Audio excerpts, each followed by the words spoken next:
BBC, inspiring Uganda.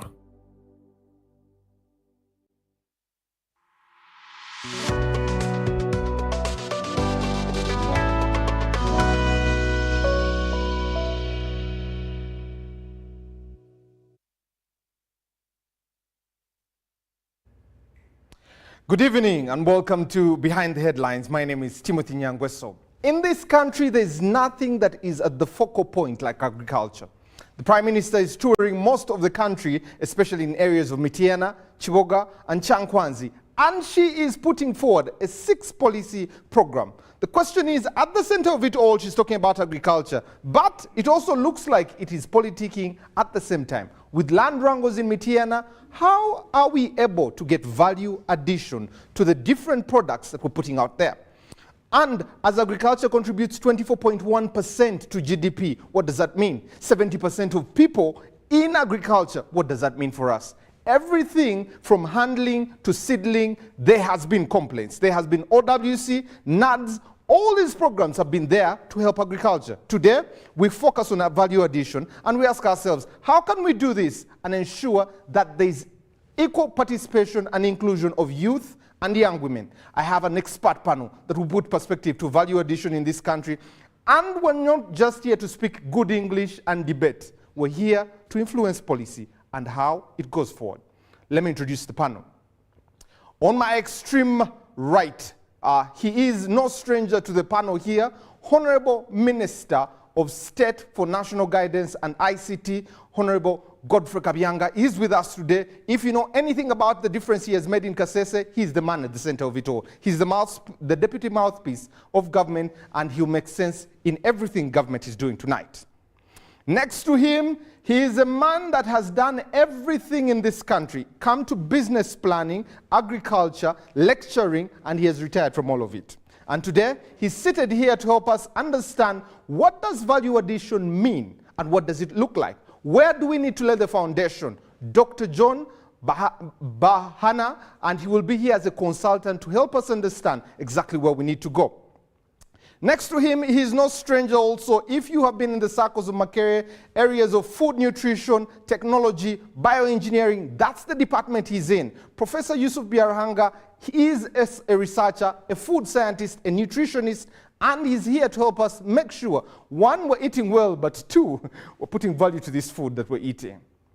Then, at the extreme end, always here to help us put perspective to some of the things, Professor Sarah Sali, a social scientist, a researcher, but also a dean at the Women and Gender Studies Department at Makerere University. She's here today. She was absent last week, but she is one of those that are objective to put perspective to our discussion. Even as we get to our panel, we'll also have Honorable Atim Agnes, who is going to come and join us, the woman MP for Amolata.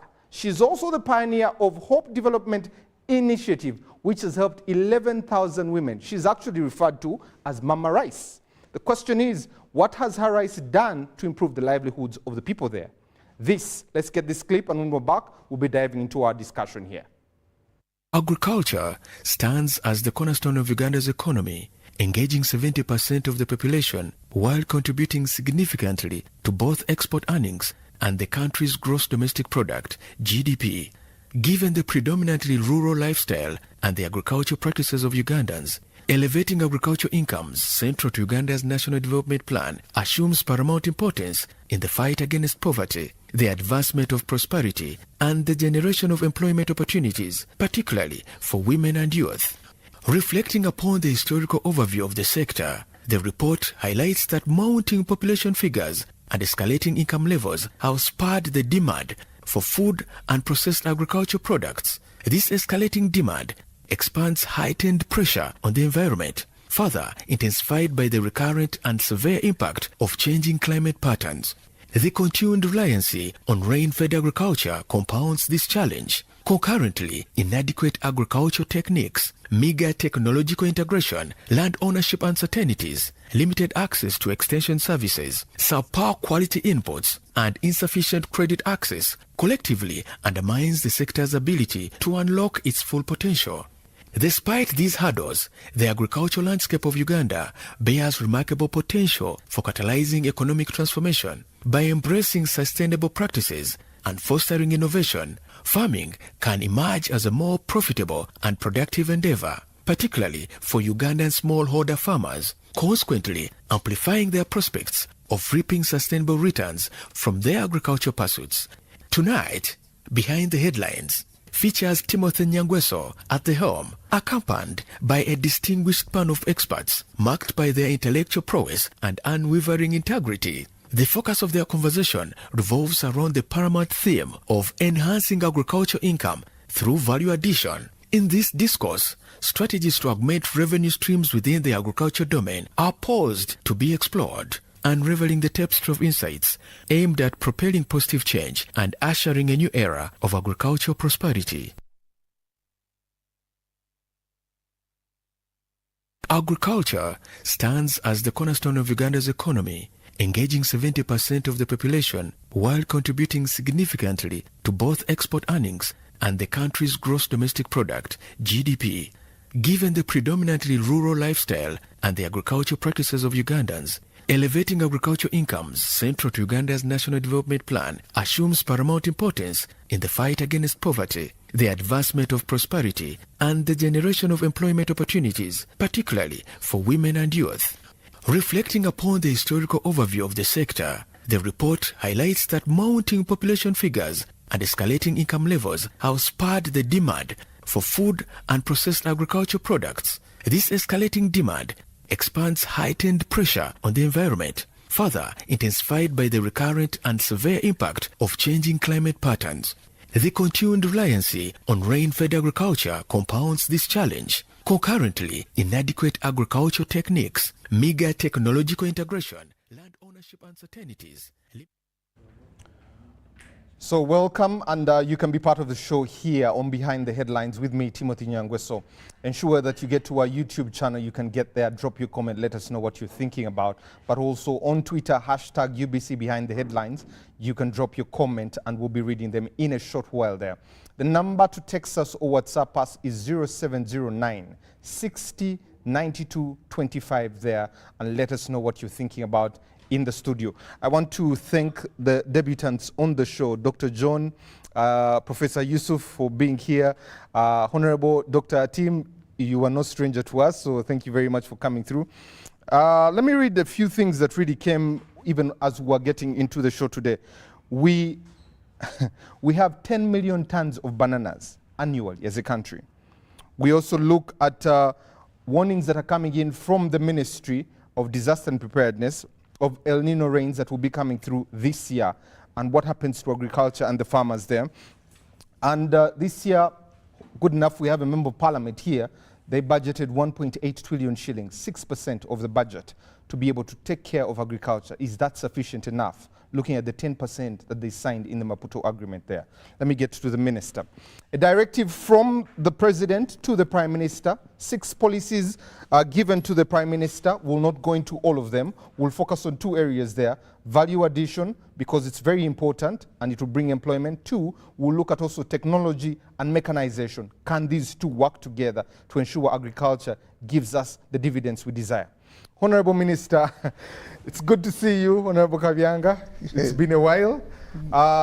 Help us understand these policies and this tour that the Prime Minister is on. The latest we have seen is in Chankwanzi and Mitiana, but also flanked by the Ministers of Lands, Honorable Sam Mayanja and also Honorable Ruth Nankabirwa. Honorable, her name slips my mind, the Cabinet Minister in charge of lands. Judith Nabakoba, all of them flanking him there. Also the Buganda Region SEC representative there. What is this policy? What is the Prime Minister up to? And what should Ugandans expect from this? I think the President came up with those policy proposals to see how we can improve agriculture. Mainly in the event that parish development model, just as we have been saying, should be the last mile strategy. And it is focusing on agriculture. But this time we need agriculture which is not subsistence. We need commercial agriculture where you cultivate, you harvest, you have something to feed your family and something to sell to cater for other necessities and also to save. So why value addition? It's because we want to improve on our products so that we can earn more.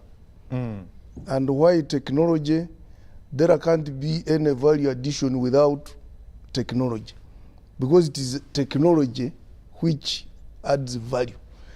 It is also technology that can improve production and productivity. So that's why it's good you have said we concentrate on those two. If you are giving people 1 million shillings, for instance, for a family which has 4 acres, should they go back and grow crops traditionally?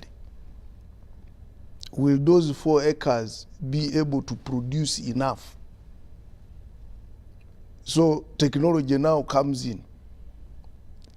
You must, as much as possible, in areas which are water stressed, we must go into irrigation.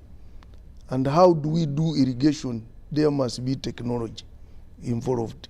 Honorable Minister, the part that the Prime Minister has visited, Mityana, has some of the biggest land wrangles. Yes. The population is growing at about 3.3%. Land fragmentation is the biggest thing. You have PDM, you have OWC, NADS. All these programs have never been evaluated. So what makes this one very unique? All those programs have been evaluated, and one program gives rise to another. All these programs have been evaluated, and when they evaluated, then another program comes in, which is better designed. And that's what people have never appreciated. When OWC came, like, let me give you an example of Kasese. Under OWC, we were given 25 million seedlings of coffee. And we are sure, because we have even done census, at least more than 20 million seedlings survived. And I don't have the statistics now, but you can see that there is improvement in the yields of coffee. Even the amount of coffee now which is coming from Kasese, which was coming from Kasese 10 years ago, it has more than doubled. That's why now we have big companies which have gone to Kasese and put up factories. We have Agrovolve, we have Chagulanyes, all these big coffee exporters have now put up factories, processing factories in Kasese. So OWC achieved a lot, and because of that now there is an improvement. That now let us go to parish development model. Why? Because government found out that we were spending a lot of money in inputs, and some people started abusing the procurement of inputs. Now what government wants is the farmer should purchase for themselves the inputs, because I think Dr. Agnes here was the person in the evaluation. There was also supply of air, of inputs. That one was also there. There are some people who overestimated, for selfish reasons, the amount of say seedlings that are needed in a sub-county. So you'd meet a supplier has put coffee at the sub-county and abandoned it there. So all that was wastage. That's why now there is an improvement that instead of giving people seedlings, let us give them money so that someone buys the number of coffee trees that are needed by him. Me, I'm a mango farmer, but there's a time they brought me 100 seedlings of mangoes, and really what I needed was 20 because they are the ones which didn't. But I found 100 seedlings on my farm, which was really a wastage. But now if I get my 1 million, I will only buy 20. And government will have saved, and I will have also saved. So these programs have succeeded.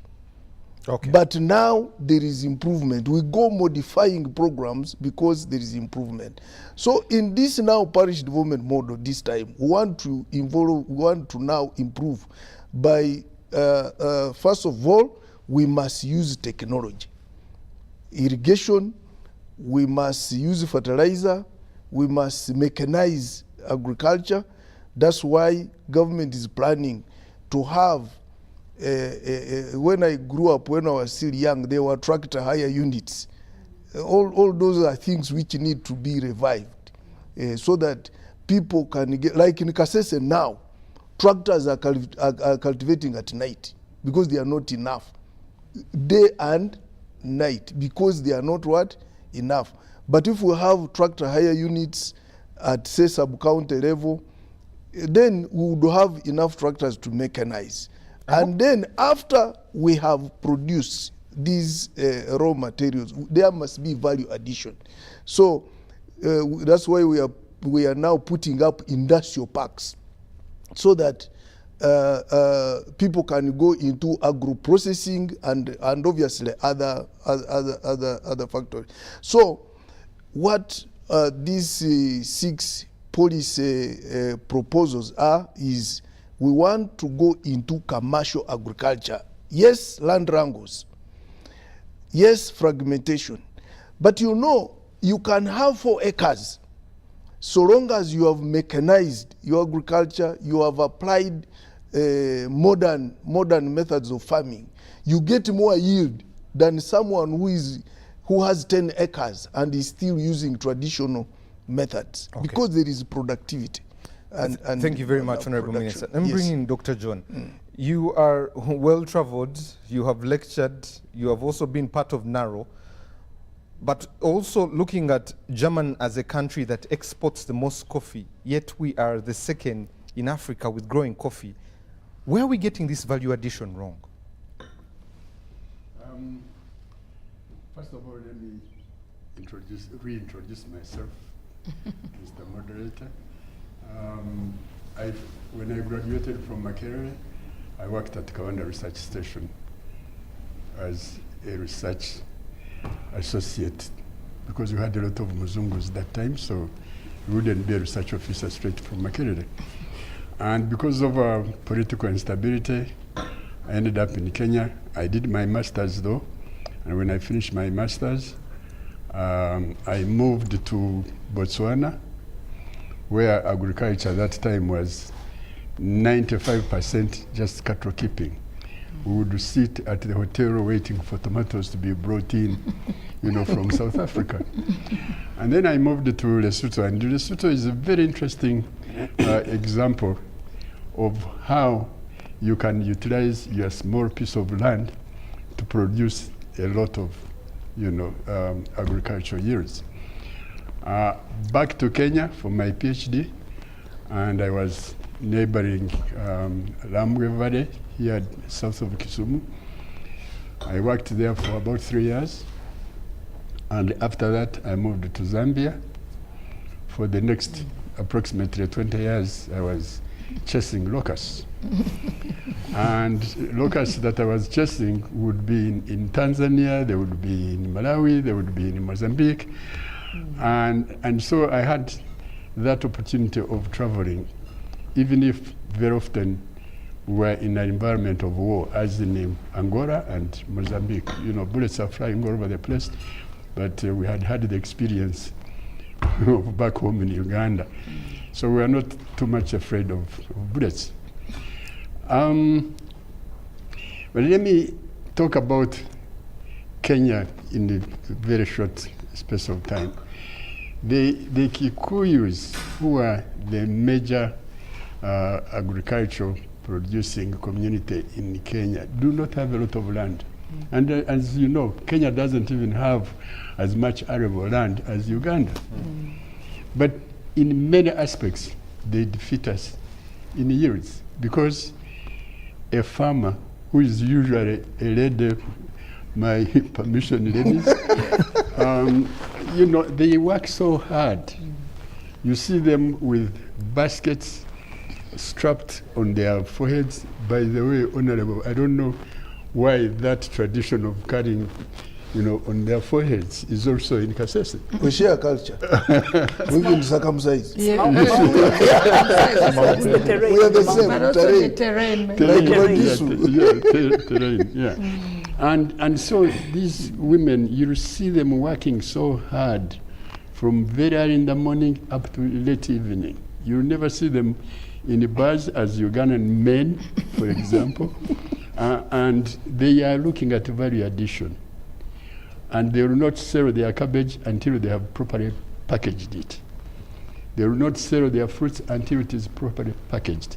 And that's why much of Kenyan agricultural produce is exported, to Europe, because it is acceptable. But ours, you pick it with mud, take it to Nakasero, it still has mud, and you are hoping to get a good price. So we've got major challenges, and I do appreciate that you've got all these policies, and I was interested or intrigued to see that there was a policy document drafted by NPA 10 years ago, and it's talking about enhancing agricultural value addition. And they've talked about problems, challenges, and solutions. And since it was a policy document, we would expect government to be able to pick any of these aspects and focus on them, rather than this PDM. For me, I'm a critic of PDM, but this is not the time for us to talk about it. And also, even in this discussion, I would have preferred, Mr. Moderator, that we looked at particular segments of our agricultural system. We could talk about coffee for the next 3-4 hours.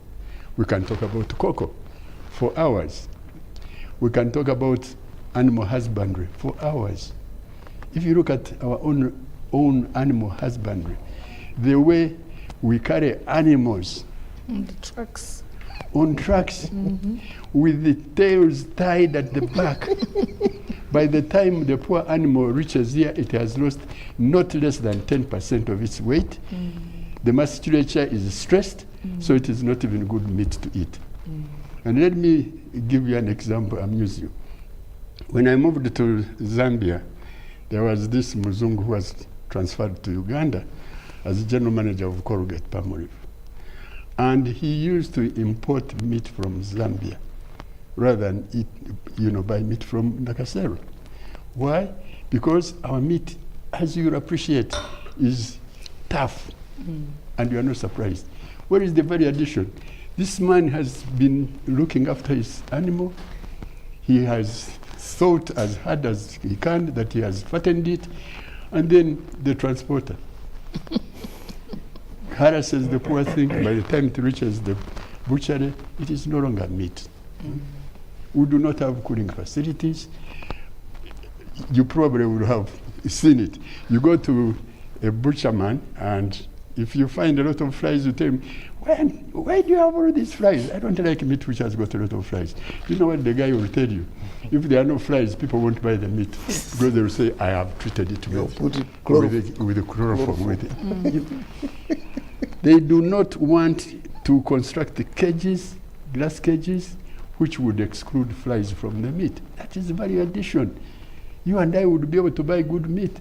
So there are a lot of issues, Mr. Minister, that we need to look at segment by segment, rather than, overriding PDM, when we are not looking at the challenges of the farmer? Does he really understand what value addition is? Does he understand that he must keep good farm records? Does he know? They don't. And I'm really glad you even gave us the basics as just having the cabbage clean. And we'll get to a bit of your experience in Kenya, especially when we come to talking about cereals. I'll come to talk to you about the different areas there. But Honorable Dr. Atim, let me come to you. Hope Development Initiative is one of your babies. You actually referred to as Mama Rice. 11,000 women you have helped there to be able to improve their livelihoods there. But what have you done about value addition, especially in your constituents for the people there? And what challenges do you see with government before we get to the money you budgeted? And before we get to the money, right? So, thank you very much. I appreciate, Prof, the context in which he has brought the issue of value addition. In Uganda, when we talk about value addition, we tend to think about the big things, the big factories, the big, processing and all that. But I think he has really demystified it to the level of just having cabbage cleaned by the farmer, having the meat put in a small cage. I think that is a discussion we need to have as a country, that as farmers, we need to start taking also responsibility of our products and also be mindful of the markets and also be aware that the little you do in your product actually earns more money. For me, that's a value addition bit of it. If I clean my cabbage and I get a box and package it a little better, instead of putting it clamped up in a truck, I would get more money. For me, I think that is the element of value addition we need to look at. But also, my own example, for example, Mama Rice you're talking about, when I started the movement of women to grow rice, upland rice, in a Molatar, where there are very limited swamps, it was really a hard one. I had to get a narrow, I had to get the seeds, I had to mobilize, and before I did that, the farmers tasked me and said, we are not going to grow any crop until you do for us two things. One, we need the market. Who is going to buy? And two, we need a mill, where to mill it. Molatar is about 180 kilometers to the nearest mill, rice mill you can get, that is Lira or Soroti. And so that is a discussion that we need to see, that as we talk about value addition, we need to identify the markets and we need to identify the needs of the farmer. So in case of Mama Rice and rice in a Molatar, I had to have a mill that would then mill the rice, but also have the market of people maybe from Kampala who would then buy that rice. So this equation of value addition needs to be discussed in a broader context of one, quality of the products that we produce, two, the market, and of course the financing, which you said we shall talk about. Because I think as a country, we need to be mindful of both production, encouraging farmers to produce vis-a-vis the market, but also the value addition. And you need to understand that agriculture is an ecosystem. It's not either or. And I see us missing out that point, that we think when we have value addition, we have solved the problem. But how about the production? How about the quality? How about the driver, the driving force, the drivers of the farmers? Because farmers at the moment have become they are very intelligent. They are going to even buy the mills themselves. They will clean that coffee. They are going to clean that cotton if they know there is a good price somewhere. So we need to think about incentives for the farmers, for them to do the right thing, and also ensure that the value addition we are talking about is not far-reached. And I think examples of countries that we've done research about and know what has worked is really government coming in to provide incentives to the farmers to do what they do best For example, in Kenya, our tea, I think we talked about tea here, that when you look at the Kericho, for example, region, where Kericho tea is all over the world. Why? If you go to Kericho, you would see substantial investment in that particular crop. As opposed to our tea in Western Uganda, yes, we are doing very well, and we really appreciate. I think Honorable Minister has just given us an example that as a country, government is doing as much as they can to promote production. And that is why OWC was there. In fact, if I hear this negativity about, oh, they didn't do anything, but then you ask yourself, so where did the bags of coffee come from? How come that we have now surplus tea, for example? Because there was some movement to encourage production. But we fell short that we encouraged production, but we forgot about the other aspects of adding value and also building capacities of farmers to do the right thing and improve on the quality, but also be mindful of the market. So I think that's my view in terms of the value addition, that we don't need to isolate. I know His Excellency has been pushing so much in the coffee sector that we need to have the value addition, which is a very good fact, that value addition would give us more money. And I think we talked about here how $2, you've just given an example of Germany, of how they're turning our coffee from $2, we sell it in $2 in bags, in a, how do you call it, in a green coffee in bags, then they process and then sell it back to us at $40. I think it's about developing an infrastructure. Definitely, if you see the coffee roasting in Germany, how much money they have invested in the value addition, they don't produce it, yes? For us, we are producing. So I think we need to see how do we develop that infrastructure to reach that level, and where is the market? You'll be amazed. I had some story from a friend, a very high-profile person who carried their coffee up to that actually German market, and they thought they would now, when they go with their coffee there, they would get better money. But you go there, it's a cartel. They've developed their market. You can't penetrate with your coffee. They will still make you sell it at a cheaper price, and for them, they do whatever they're doing and then get that money. So that aspect of where is the, because always in Uganda it's, oh, we have the market, oh, we have the best fruits. But have we developed that market really? Okay. And do we own it? Professor Yusuf, let me come to you. And a lot has been said, markets, seedling, but also experiences from Dr. John there. When you look at value addition and look at agriculture, what is the mismatch, and how do you bring that link between value addition and the agriculture sector? Thank you very much, Timothy. A little more about myself. Yusuf Biaruhanga is my name. I work with the Department of Food Technology and Nutrition at Makerere University. I'm also privileged and honored to serve as the manager of the Food Technology Business Incubation Center at the university. I'm also privileged and honored to serve as the president of Uganda Association of Food Technologists and Scientists. It's a professional organization that has just been formed. So I had the honor to actually serve as the first president.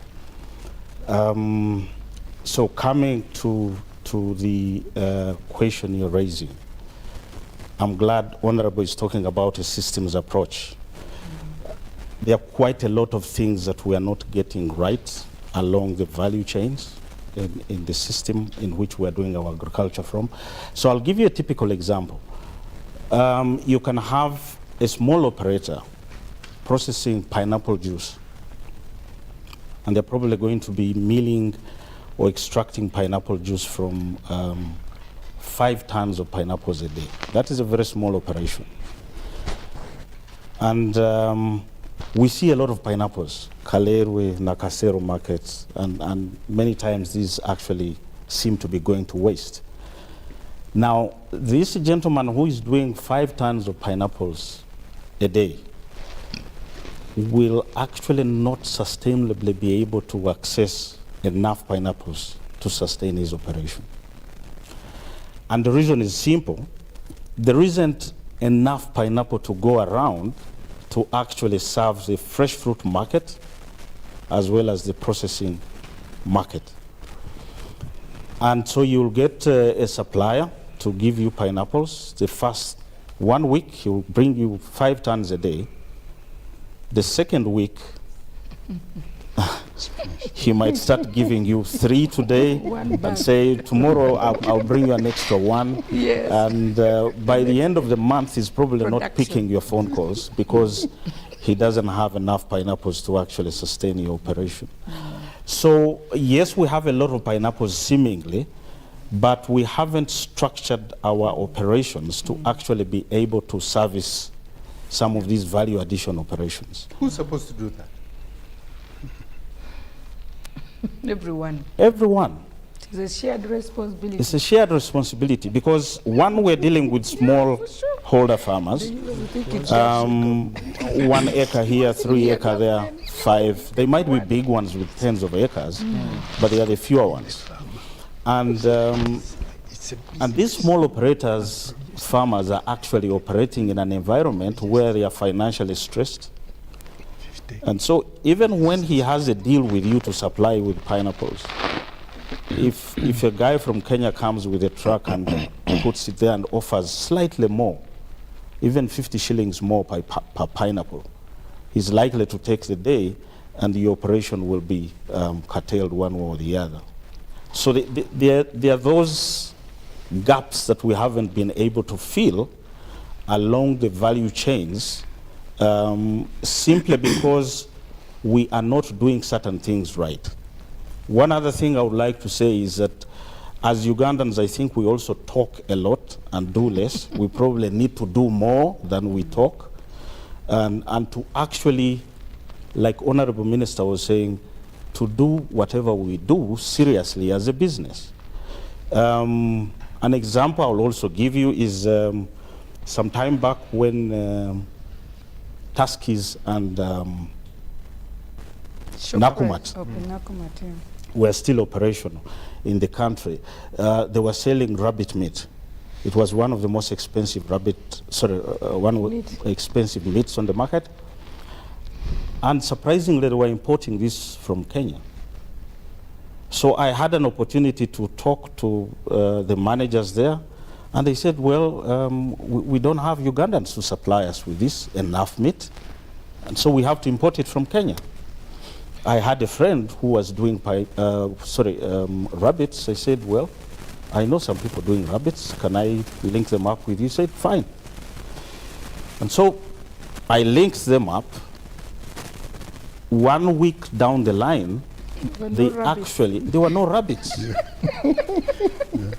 And the reason is simple. Yes, somebody has hundreds of rabbits, but they are not structured because there has to be a sustained supply of, let's say you have to be slaughtering 50 rabbits a week. So you have to structure your production line in such a way that, you know, this week I'm slaughtering this, next week I'll be slaughtering the other lot, next week I'll be slaughtering those lots. And so there are things we haven't gotten right. And it is in the way we do things. We need to do things a little more seriously, more professionally, but also business. And you make a very valid point, even when I had Honorable Atim speak about it. It's a collective effort. Yes. But which role is whose role? What role is government supposed to play? And what role is the farmer supposed to play? Give us also a feasible structure that, like Dr. John gave us something, just clean the cabbage. So what structure can get us to just something that simple? So that a person who is out there says, you know what, I have 10 rabbits. How do I start? Okay, so if you have 10 rabbits, how many rabbits do you want to supply? With 10 rabbits, you probably need to be in a group of other farmers, yes, hundreds of farmers that are having 10 rabbits each to actually be able to do this as a business and supply just one supermarket that is selling rabbit meat. And so you need to structure yourselves as members of this association or circle to actually be able to say, this month we're harvesting these 5 farmers, next month we'll be harvesting the next 5, like that. And so, because you ask, what is government's role? If you ask me, government has done probably more than 80% of what it's supposed to do, providing an enabling environment, peace, security, and being able to do whatever we want to do. I think now we need to do more things as ourselves, because most of the basics government has done. Those that are not yet done are being done. The infrastructure is being improved and all those kind of things. We need now to do our farming and agro-processing more seriously and more like a business. Yes. Would you mind if I had something? I think for me the basic is that we do things in silos. I think for us to fix the agricultural value chain systems and to strengthen it, we need to come to the round table. We need the financer in that table. We need the buyer. You need the producer. You need the standards, for example, the people who will put the cabbage and all this kind of stuff. Our biggest problem is that you have a cabbage farmer in my village in Amolata doing his own things. We don't have the extension there to show them the right thing to do. The cabbage producer in my village has no idea what packaging is about, where to sell and how much to sell. But you'll see the truck, the middlemen coming, buying those things. So I think the enabling environment, like Doctor has said, Professor has said, is really there. I think, like I said earlier, it's a shared responsibility. This element of us all the time blaming, oh, government has not done this and all that. I think government, and I always say, I think, is it some president said, we are all government. You yourself, you are government. What is it that we are going to do as individuals to bring ourselves together and make things work? Okay. To me, it's like you said, really, we have the weather, we have the land, all the indicators show that Uganda is the most conducive environment for agriculture, including the arable land. And I think we have the financing, yes, it's a bit expensive, but the more we access the little financing which is there, the more that financing will be available and the cheaper it will be. So I think it's a high time we accept that all of us have a role to play, and it is a shared responsibility for us to make this thing work. Professor, sir, you have been around, you have traveled this country. The things I think that I would like you to demystify. Agriculture is expensive, it's labor intensive, markets are not sure, heavy supply might not meet the demand. How do we correct this agriculture sector, one, to benefit the country? Because it looks like it is gold that is there. Because we have the arable land, we have the weather. Yes. We have the labor. We have the labor. Young people. How do we correct this? Wow. Yes. Thank you very much, Timothy, and good evening, our viewers. All the things you've said about the agriculture sector are true. You have the weather, you have the arable land, I'm not sure you have the labor, because when you go around the country, actually the land is not being farmed. Most of the remaining farming labor are really elderly people and a few women. And the women. The youth are no longer, especially male youth, are no longer in agriculture. If they're in agriculture, they are into the extensive things like rice, things which bring ready cash. It's no longer the traditional discipline that people are in agriculture. And you're saying, how do we put all these things right? One, I think, and I don't want to agree that it is everybody's responsibility. I think that's where we get it wrong. Collective action problems are no one's problem, okay? A collective action problem, the assumption is that people would benefit better by collaborating. The reality is that people do not collaborate. They instead conflict. So the poor farmer in a village who is growing half an acre of pineapples will see the next farmer growing an acre of pineapples as a competitor. because they are working with the little information they have. So the information that farmer has is about his pineapples and taking them to the market on market day. Until one day, boom, a big truck comes and wants pineapples for Kampala. Then they realize we didn't farm enough. But even then, they will want to expand production as individuals, what she's talking about as silos. Somehow there's no trigger to say, since we are all growing pineapples, let us collaborate. And that's why when you go to the market, you'll find each pickup truck has its own fruits, and they're all singing the same song for buyers. So I think for us to begin putting these things right, we should stop assuming it's everyone's responsibility. There is a reason why the government is structured in such a way that it has a Ministry of Agriculture, that it has, I don't know that the PMA Secretariat is still there, but we used to have the PMA Secretariat. We had NADS, you know, those people who used to sit at Mukwa's house. You have, yes, you have agriculture, agriculture secretaries at districts. So every structure, thank you, every structure of government has these people paid up to the lowest level. I think for me, that's where the responsibility lies. They are paid up to the parish. What is the importance of these people? The assumption is that they have more knowledge than the farmer has. They should be doing that level of education. When in the past we argued that agriculture was the food basket of this country and of the economy, the backbone of the economy, it's because those systems worked. They were not necessarily called production, the terminology has changed, but there was a structure that took extension up to the last mile, which we are hoping to do with the PDM, okay? And then then people would act with the information they have. When NADS came, actually tried to zone and worked out that this area is good for this area is good for the other. Because what we have now is everybody tries to do everything. If pineapples are in vogue, whether you are in growing and you go to Luwera and you see they are there, you'll go to Mbala and also want to grow pineapples. I mean, raising cattle, everybody then wants to raise cattle. So I think there is need to provide farmers with the right information. And this information is not just on value addition. First of all, you have the agriculture information in terms of seasonality, soil systems, and everything. And why aren't our people going there? Because it is expensive. The college he works with has developed soil testing kits. And this is supposed to equip or inform the farmer which soil is good for which crop. But first of all, how many know that Makerere University College of Agriculture has soil testing kits? The biggest buyers of those soil testing kits is Rwanda, actually, not Uganda government. Farmers come from Rwanda to buy those kits. The Ugandan farmers, if you buy them, but you know the kind of farming we do, we don't have that level of investment into that. So at the end of the day, we grow everything in every kind of soil and get a problem.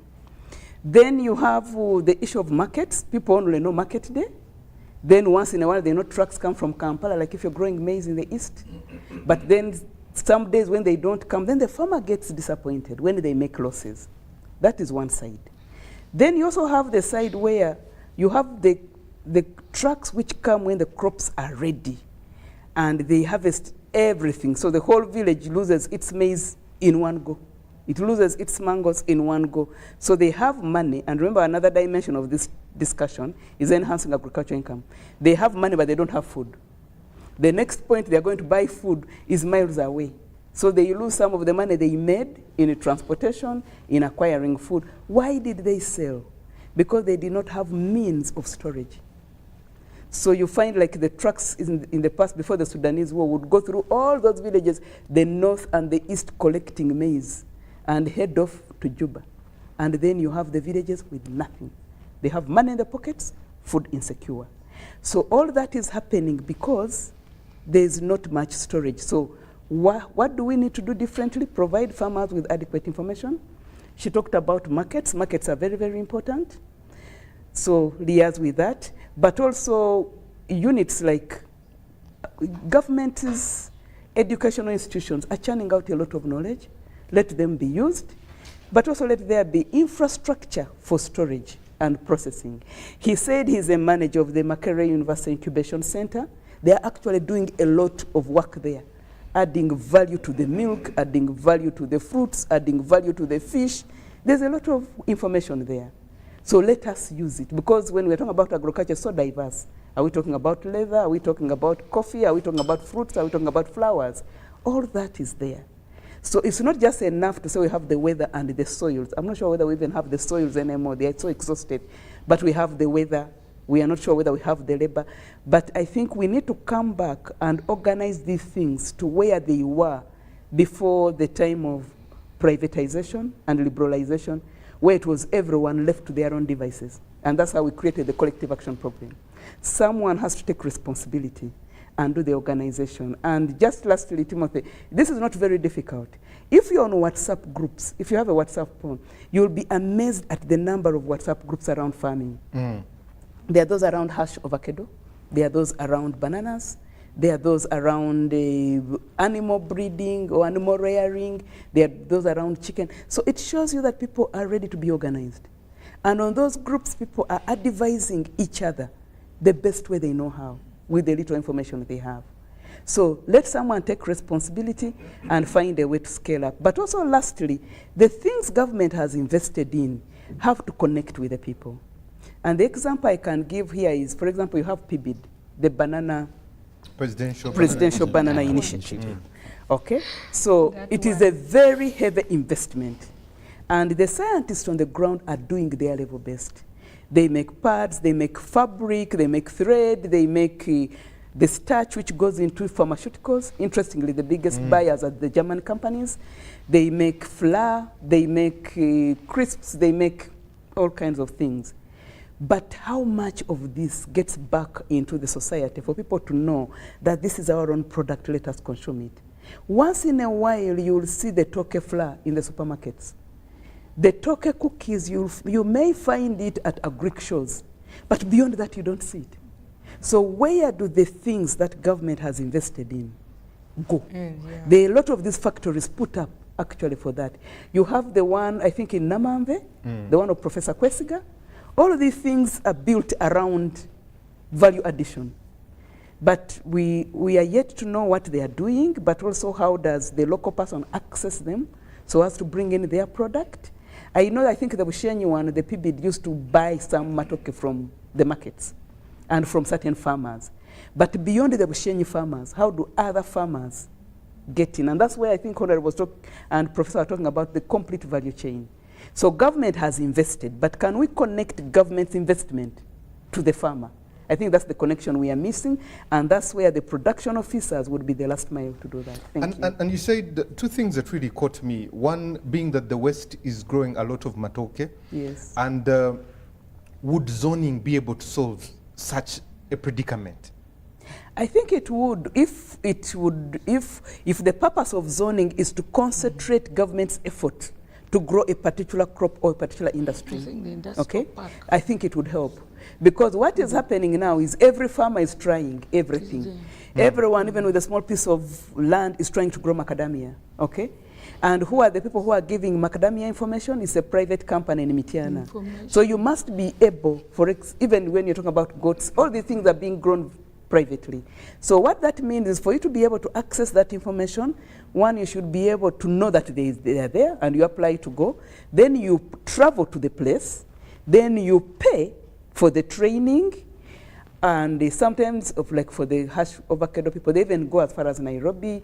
Then there are those who do the goats. There are those who do the sheep. So you have to be at a level where you can pay into these systems to be able to access the information. Now, that becomes a challenge to the local farmer. So if we zoned, and the government said we are zoning cattle for maybe the north and northeast, we are zoning, and this should not mean that someone in the central should not rear cattle. But for the purposes of government concentrating their efforts and their support, I think that might be a way of helping. Thank you very much, Professor. Let me come to you, Honorable Minister. I was in the West recently. Cows are being sold between 100 and 200,000. The drought there is just insane.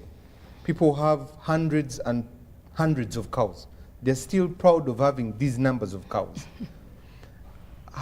Where has government failed to manage that needs private intervention or partnerships? I don't know which West western part. Because me, Mbarara, Ntungamo. You also Western. me I'm a border man. Kasese. And one thing I can assure you is every market day, Tuesday, and every Friday, at least we take 1,000 heads of cattle to Congo. And how much? 1 million and above. Well, we are If you want, I take you on Tuesday and you go to the market. Okay. Honorable. But so, so when you let's say, put context. when you say When- 200,000, No, when I was I don't there, know which part of the West. Mbara, when I was there, one gentleman with a pickup, in a period of 2 hours, had collected 10 cows. Some of them dying due to no pasture, due to no water. Yes. They have so many cows on a very small piece of land. It is not adequate. But also, there is milk. I would drive through and someone was pouring milk on the side of the road because in the market, there is no availability to buy it. There is supply, there is no demand. I think those are the distortions Yeah. which the doctors here have been talking about. That one I cannot dispute. There are several distortions. During the time of plenty, we don't have, we can't take whatever the farmer has. And then during time of scarcity, you know, you have time of plenty, 3 months. Another month you have what? Scarcity. Those are distortions, and that's what the professor is saying. Are we really planning? I think when he said, you must plan. Yes. If you are going to supply rabbits, 50 per week, you must rear them according to how you will Supply them. So even those cows, that's where the problem is. How much milk is needed per period? But we are just keeping cows. Sometimes people are just keeping cows for prestige, by the way. Someone is keeping 1,000 cows, but he doesn't know that when there is a drought, he will not get enough pasture. And at the end of the day, when there is drought, out of the 1,000 cows, about 200 die. But if you know you have a small piece of land, that's why we're encouraging people to go into commercial agriculture. If you have a small piece of land, can you keep the number of cows that can be sustained? 2, are you only going to depend on that pasture? Is there any other way you can make, for instance, sludge, so that during the dry season, there are feeds? Then 3, that's why we are coming up now as government, because most of the cows die, not because of pasture, but because of lack of water. Can we now build valley dams, which are very expensive for individuals to do what? To build. Then we build community valley dams. All those are interventions now that we need as government. But just as the professors have said, we also need a bit of strong cooperative societies. People should really cooperate. You will not do it alone. Doctor here was talking about Kenya. The Kenyans have built very strong cooperative societies, and they work together. Even in Kericho, I've been in Kericho, and you see they have very strong tea growers, cooperative societies, and produce. They have even gone into processing and producing very good tea. All this tea we get from Kericho is not produced by government entities. It is by the private sector. But they have organized themselves very well. But here we are still struggling. Each individual wants to struggle alone. And then at the end of the day, you can't make it. You are getting me. Now, for instance, you're saying they are pouring milk. But there is a time all these plants which have been put up in Mbarara and the like, they reach a point where they don't have milk to do what? To process, and they cannot meet the demand. Why? Because of all those distortions. In Kapeka, I think Dr. Agnes here knows, there is a mango factory, a mango processing plant. Yeah, but there are no mangoes. And it has closed because there are no mangoes to process. And yet there are mangoes which are rotting. Exactly, and then there are mangoes which are rotting in. Yeah. And Soroti. Honorable Yes. Minister, that's where I think the mismatch comes with what Dr. Sarah The said. mobilization. Professor Sarah And said. information. The mangoes are in the north. Yes. What is the company doing in Kapeka? Because as Honorable Dr. Agnes is here, we know very well that May, June, come the corridor of north, the mangoes are falling. Yeah. Why is government putting a company in Kapeka The- when the mangoes are in? The one in Kapek is private, but government has another Yes, in, plant in Amuro and in Yumbe. Soroti. And in But Soroti. what I'm saying, Yumbe is Timothy, coming up, yeah. it doesn't matter where the factory is. It is about It's about linkages. being well organized, the whole supply chain. Because you can get the mangoes from Karamoja and come and process them in Kampala. Look, cement factories. They are getting lime from Karamoja, but processing cement in They get it from Bulambuli. in Tororo.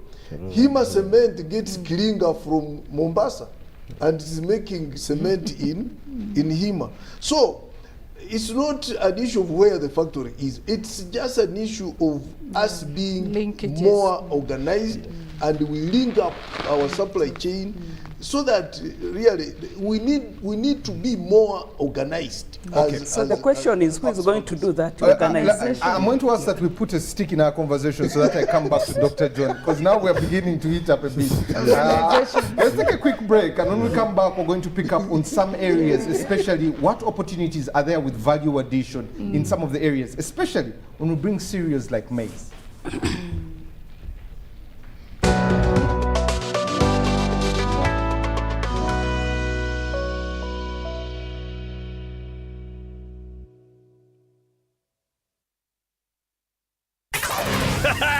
It's super fast internet. Oh, it's a super camera.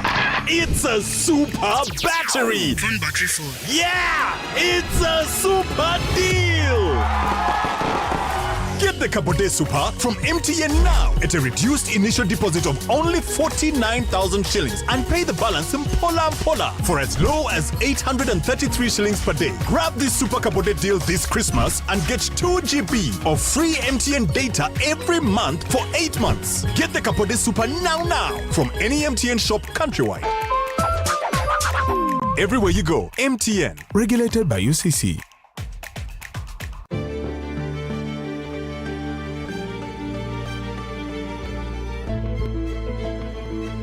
Uganda's oil and gas activities are undertaken in line with the updated environment legislation and benchmarked on international best practice standards in order to continuously ensure coexistence between the oil activities and Uganda's rich biodiversity. Following the award of the Environment and Social Impact Assessment certificates for the Kingfisher, Tilenga, and East African crude oil pipeline projects, various environmental and social management plans have also been developed to ensure sustainable development of the projects. The Petroleum Authority of Uganda is working with other regulatory bodies to monitor all oil and gas activities to enhance compliance and environment protection during oil activities. The Petroleum Authority of Uganda, creating lasting value in Uganda's oil journey.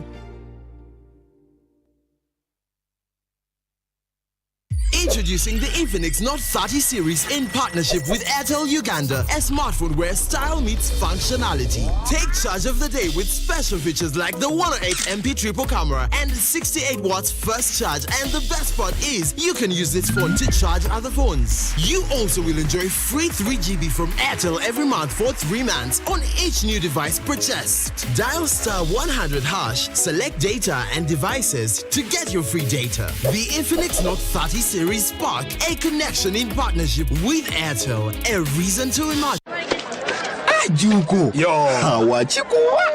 Check the shopping, man. What's your secret? Haven't you heard of the parish development model, PDM? Yes, I did, but I thought it was just a talk. No, Sebatia. It is real. I and a few friends together formed a circle, accessed money from the PDM, invested in a poultry project, and now things are moving. Juko. I thought I was one of your friends. You are. But you left me behind. I didn't leave you in poverty. What you do, just visit your LC2 chairperson and your parish chief and start the process of economic transformation. Just like that. The parish development model is an initiative from the government of Uganda through the Ministry of Local Government designed to transform all lives of Ugandans for the better. PDM, my parish, my development, my life. These days, our homes are no longer just the places we live. It's where we attend meetings, go to class, keep each other safe, and entertain ourselves. To do this smoothly, you need a reliable internet connection. Buy the MTN WakaNet router, which connects up to 32 devices and gets a free 40 GB data bundle at only 149,000 shillings. Or buy the MTN WakaNet MiFi at only 75,000 shillings and enjoy a free 15 GB bundle to stream, study, work, and play on the go. Visit any MTN service center to buy the MTN WakaNet router or MiFi and enjoy the internet that does amazing things. The Ministry of Finance, Planning and Economic Development, together with International Growth Center, will host the 7th High-Level Economic Growth Forum under the theme, Strengthening Uganda's Competitiveness to Foster Accelerated Economic Growth. The forum will take place on the 24th and 25th of August 2023 at Kampala Serena Hotel. The 7th EGF will focus on global economic development and economic growth in Uganda, domestic revenue mobilization, boosting exports and farm productivity, climate change and growth, as well as technology as a driver of productivity and growth. Key speakers of the forum include Oxford University Professor of Economic Policy Stephen Dacon, Honorable Matia Kasaija, the Minister for Finance, Ramadhan Gobi, Permanent Secretary, Ministry of Finance, the President of Uganda, His Excellency Yoweri Kaguta Museveni, will be the chief guest. The 7th Economic Growth Forum will broadcast live on UBC TV and the Finance Ministry communication platforms with the hashtag #7EGFUG. Are you tired of high fees and slow transfer time when sending money? Airtel Money is here to revolutionize the way you move your money. We have revised our rates back to ground. Sending money from Airtel to other networks in Uganda, East Africa, and to the rest of the world has never been more affordable. Dial *185# and start sending money. Switch to Airtel Money today and experience unbeatable rates and top-notch services for all your local and international money transfer needs. Airtel Money, instant, secure, borderless.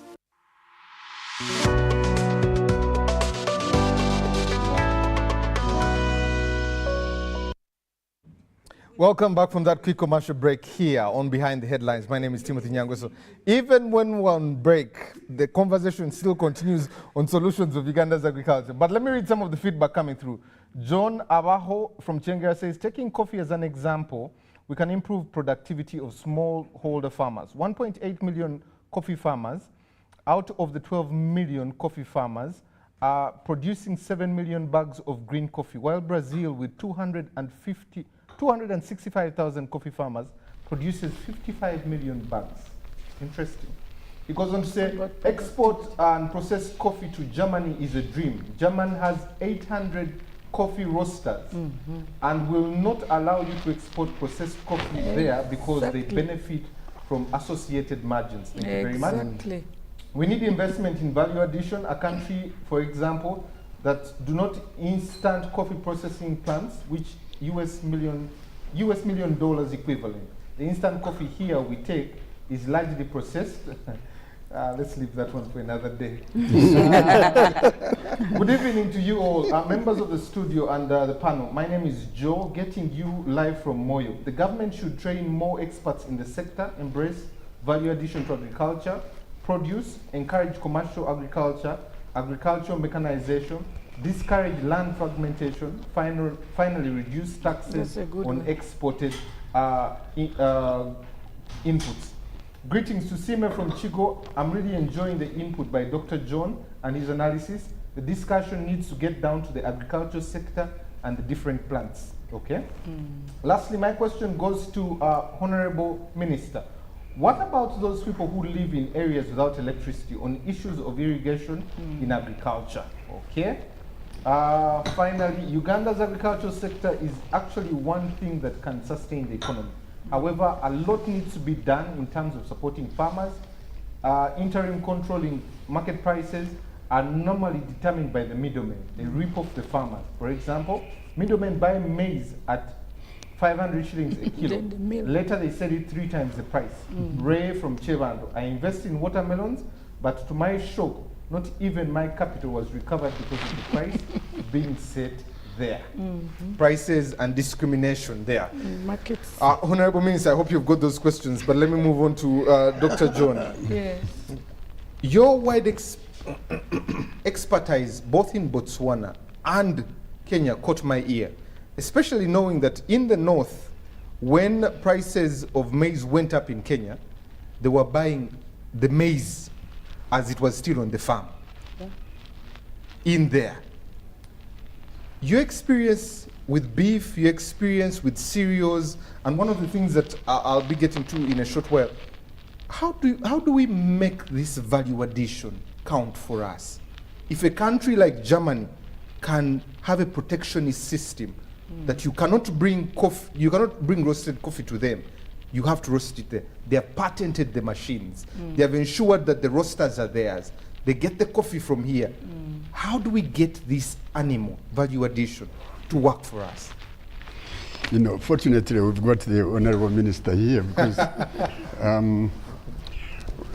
when I looked at the concept paper, I thought this is very well experienced expertise, and we are not going to waste 3 hours of intellectual discussion that ends here in the studios. We want our words to reach policymakers, to reach government. I think many of us have heard our own citizens saying, government get to yambe. We've got to disabuse our population from over-dependence on government. But then there must be policy support that disabuses the citizens themselves. When I was growing up, we had district farm institutes. Every district had a farm institute. Many of them have been sold off. Others have diverted, I think, to research. But these were centers of training for our farmers. Our professors will know that even in the USA, many universities have got centers for value addition. In Uganda, we've got more than 48 universities.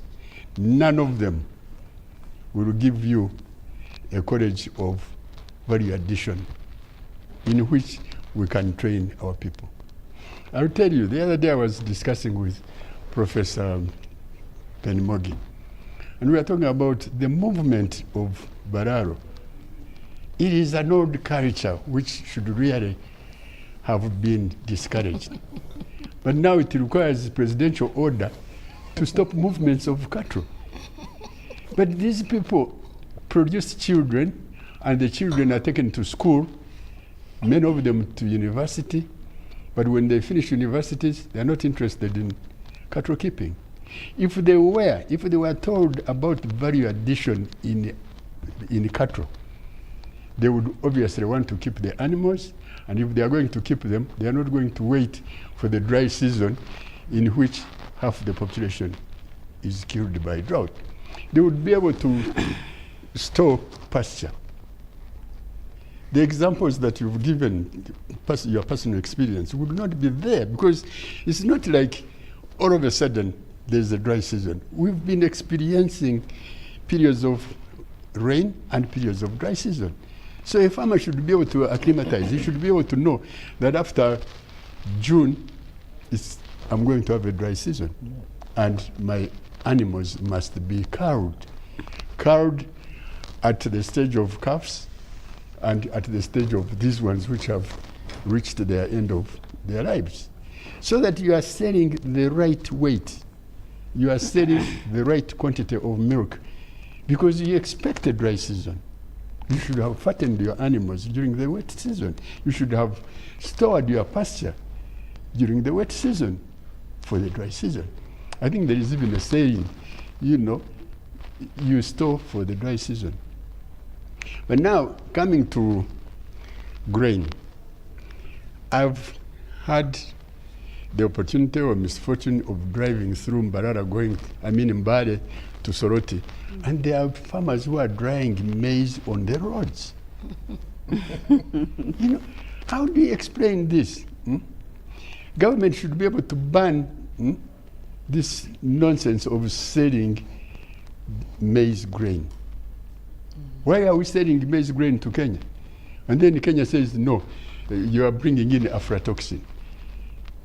We should be banning it so that people learn how to process their maize into flour. Then they can sell their flour. Not selling grain to Kenya, but we do that. It is very unfortunate. But this business of moving cows from Mbarara, with the so-called Bararo, all the way to Gulu, and you are disturbing the population of farmers along the road, along the way, is not acceptable, because people must know that the more you move cattle, the more they lose weight, the more they are subjected to all sorts of diseases.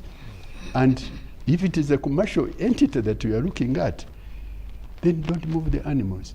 But you see, it comes down to training our farmers.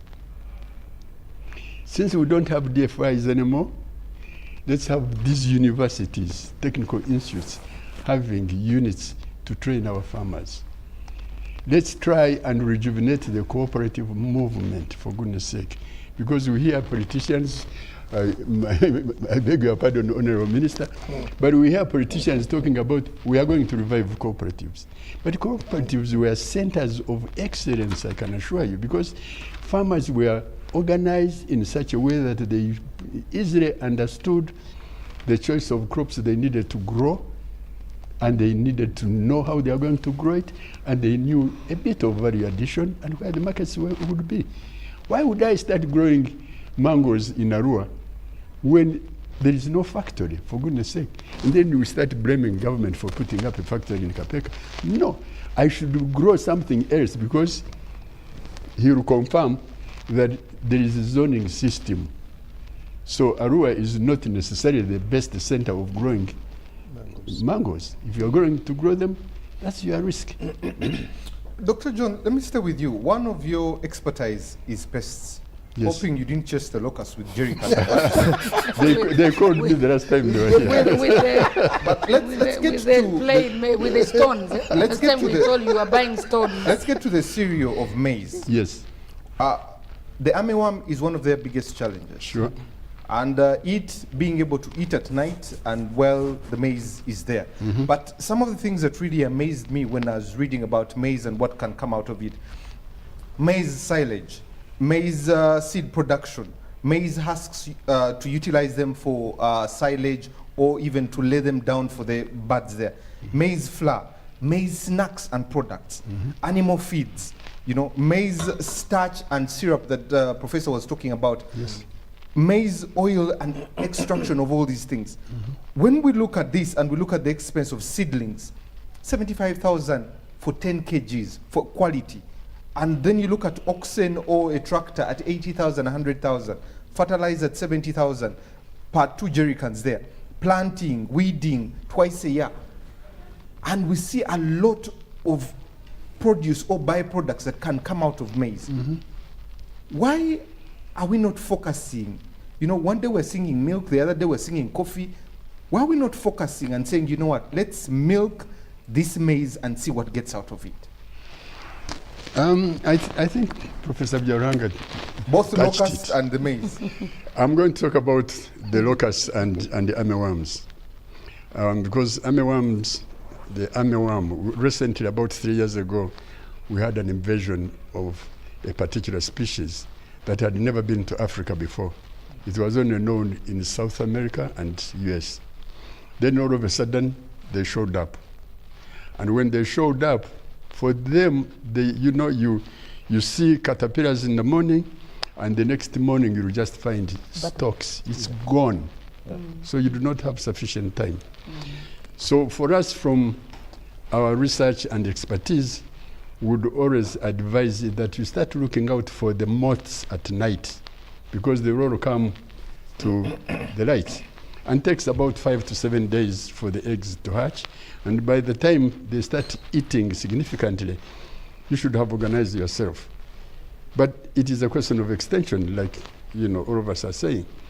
There must be a system that is going to enable the farmers to understand the challenges that they are likely to meet. But you see, everybody in this country, particularly Central, they think they should grow maize. It's not economically productive to produce 10 by land. 20 meters of maize. No, grow something else, for goodness sake. Because the moment armyworms come, they will finish it even before you know. So if you are going to grow maize, you should be talking about minimum 3 acres or 1 hectare. Then you are going to produce economically.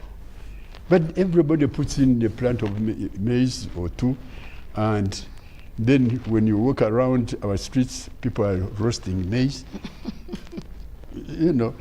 Again, the locusts and the grasshoppers. The grasshoppers show up twice a year. And they are all over the place. In fact, in Masaka, I think they even use insecticide to kill them, and then we end up eating loads and loads of insecticide. But the point is that if they are properly captured on lights and properly processed and packaged, we can eat grasshoppers throughout the year. Then you have added value to those insects. You would be able to go to a supermarket and buy your grasshoppers. Have you been to Nakasero to look for grasshoppers? They are there, but you don't know how they are treated. So, even the insects, they are edible. Not the armyworm, though. So, we need, I think, policy guidelines so that nobody is going to be selling maize grain to Kenya. You've gone through the list of value-added products from maize. It's fantastic, we are selling maize now at 1,400 or slightly more than that per kilogram. You can get minimum 10,000 per kilogram if you add all these values together. So farmers need to be trained into these value additions. But who is going to do that? That's why we are saying we must revive the cooperative movement. We must think of reviving the district farm institutes, and we must start getting our universities and technical institutes to have value addition centers, so that I can go there for a week and I'm going to specialize in cabbage processing. I'm going to talk about, again, rabbits. I think it is Professor Biarhanga who talked about it. Even me, I tried to go to ShopRite. They said, yes, sir. Are you able to produce throughout the year? I didn't have that capacity. So they said, that's why we import from South Africa, because we are sure on a weekly basis we are going to have our shelves full. So Ugandans don't have that capacity. How are they going to have capacity? It is a question of mobilizing, making sure that every farmer is looking at his activities as a business. If you're going to have a kiosk, let's say you're going to have a little shop in which you are selling various items, assorted various items, you must plan for it. You must know where the market is. So we must get our farmers to appreciate that farming as an activity is a business. And so proper records are necessary, proper labor is necessary, proper management is necessary. And then we are thinking of long term. Don't think about tomorrow. Think about, Nyangweso, and, then he's thinking of 5-10 years. Okay. Thank you. Honorable Dr. Atim, let me come to you. We have spoken pests, government. Now let's talk financing. You sit on the finance committee. You've been part of the agriculture committee. This year budget committee. This year you've given it 1.8 trillion, 6% of the budget. 10% is what you agreed with the Maputo protocols there. No plan for extension workers. No plan for how it's going to come from the grassroots upwards. Where is the problem with financing? And if this is gold, why are we not really putting money where our cash cow is? Thank you. Thank you very much. I think the first thing we need to do is to appreciate the resource basket that as a country we have. The money we have may not be sufficient enough to finance agriculture the way we would have loved to be. Like you rightly put, 10% of Maputo Protocol. But the fact is that we also know that agriculture contributes to about 24% to the GDP. We also know that agriculture contributes 31% to our total export. In fact, it's just slightly behind gold. It would have been the highest export contributor in the country. But when you come to budgeting, yes, it is true that agriculture has not been getting the financing it should be getting. In fact, this year, this financial year, 2023-2024, it reduced. The budget reduced by about 7.1%. In fact, to be exact, we had only, I think, 1.6 or something trillion. But even what you're talking about, what you are looking at as 1.1 trillion is not, that's a program-based budgeting. So you have other sectors involved that contributes to agriculture. Within that money, government of Uganda funding is just about 67%. I just want you to give you an overview of what it is in the basket for agriculture. About 40% of that agriculture sector funding is actually external financing. We get loans to fund agriculture. For as a country, yes, we seem not yet to have agriculture on the table as a priority. So the money that we have is not sufficient, that's a fact. And as a sector, I've been in the agriculture sector for the last, I think, almost 10, 20 years of my work, and funding has been a big challenge.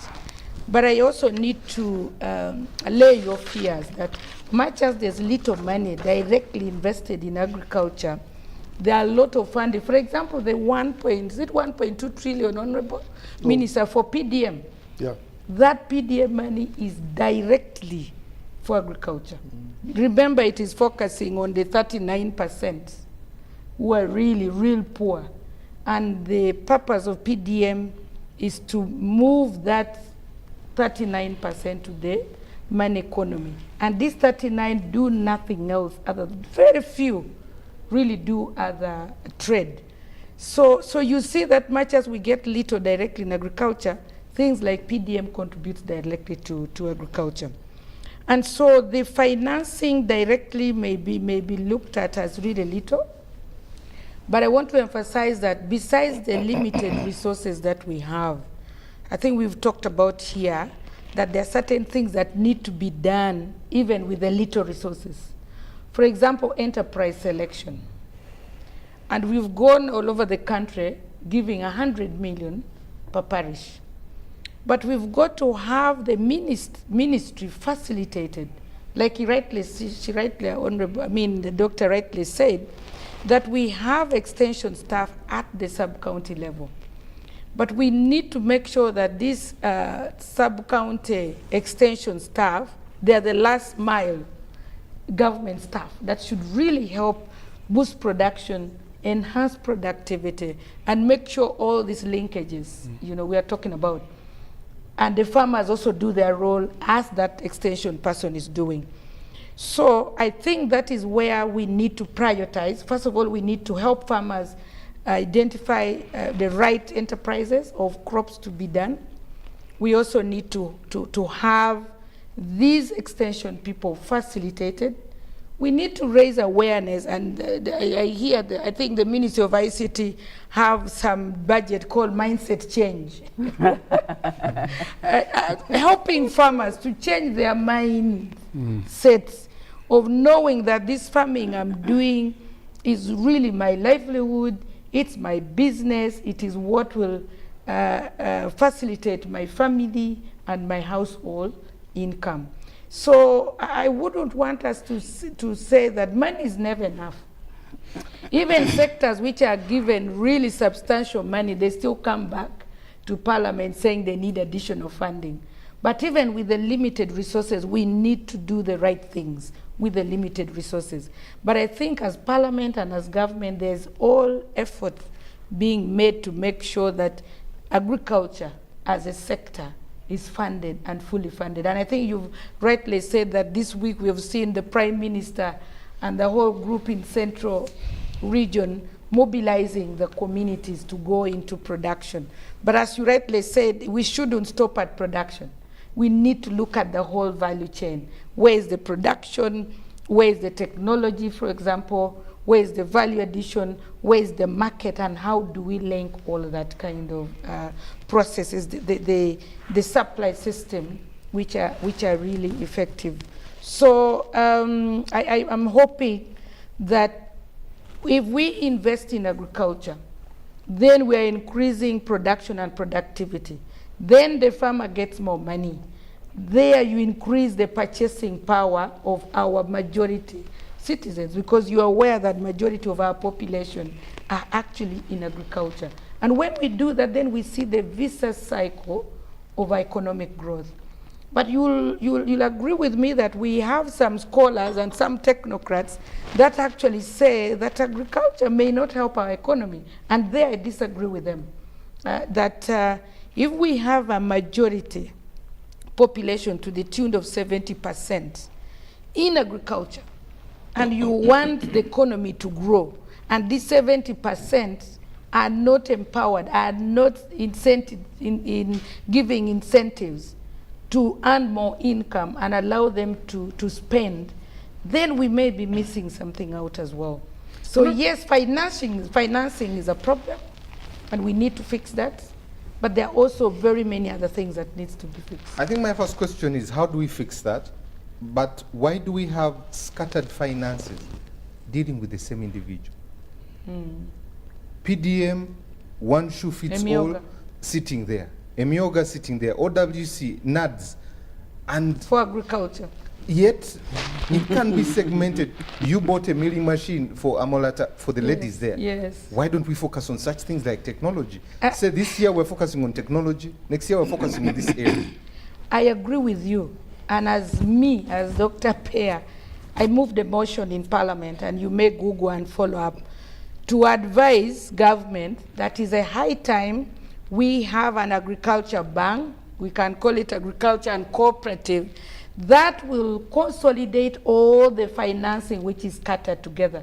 If I can remember in that motion, I even put the total money that, because if you put youth livelihood, or you Web for Women, you put a Myoga, PDM, all that money put together will raise the capital for that bank would be higher than all the banks that we have in the country. So yes, the working in silos, like I mentioned before, it's the biggest challenge that we have in agriculture financing. If we had that one place where a farmer moves with his panga or with barefoot and go there and say, I need some money to grow my cabbage or to grow the watermelon that your colleague, one of the viewers were talking about, that could be one of the quickest way, because it is not true we don't have money in this country. We do have the money, but we need to sort out how we use this money and how we prioritize it. So that motion had government, and we are waiting. It's almost 6 months.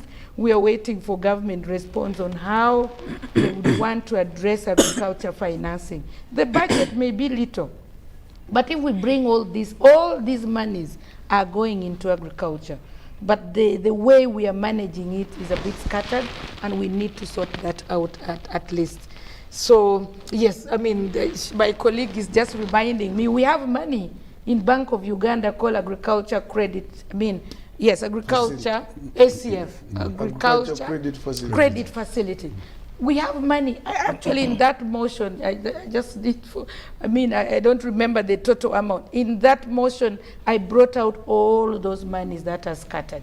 So in terms of financing agriculture, we have the money. We just need to bring or consolidate and bring all that money in one place where the farmer knows that this is where I'm going to get the money for this. And in that process, is going to bring us to the table like we were talking about, because if we have that bank, and I think Kenya has Agriculture Bank, Tanzania has it, I think even Rwanda, I need to cross-check. And that is why you see, like Tanzania here is the one who gives us the rice. When I grow my rice in a Molatar, because the cost of production is high, Tanzania rice will come here and it's cheaper than my rice. Meaning, my farmer will not be able to maximize or to earn any income. Dr. Byarahanga, let me come to you. You are behind quite a number of innovations. Let's get into some of those innovations. The truth of the matter is land fragmentation is not going to go away. As long as this population keeps growing, it's going to happen. As a smallholder farmer or an outgrower, how do I maximize my 50 by 100, my 50 by 50 with your innovations to ensure that I get income, but I'm also adding value to whatever I have there? Thank you, Timothy. Let's face it. One, agriculture is not for the faint-hearted. Not for the faint-hearted. That is the reality. It's not for the faint-hearted. Sweden is a developed country. Right now, as we speak, farmers in Sweden are suffering losses as a result of excessive rains at a time when they don't expect it. So their crops are actually in the field waterlogged, and they are losing the crops. So one will argue and say, well, developed countries, they are still giving out subsidies to their farmers. So it's not for the faint-hearted. I like that. The risks are high. And because the risks are high, even financial institutions we really think not twice, probably many more times before they actually give you any credit facility. And they wanted to plug all these risks. Yes, there is insurance, but agricultural insurance is also expensive for smallholder farmers.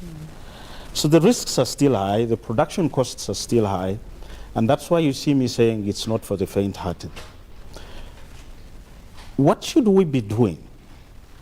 Instead of supporting our smallholder farmer to add value in the sense of convert your fruit into juice, because you're not going to compete with Britannia, neither are you going to compete with Coca-Cola and when you're producing a few liters of juice.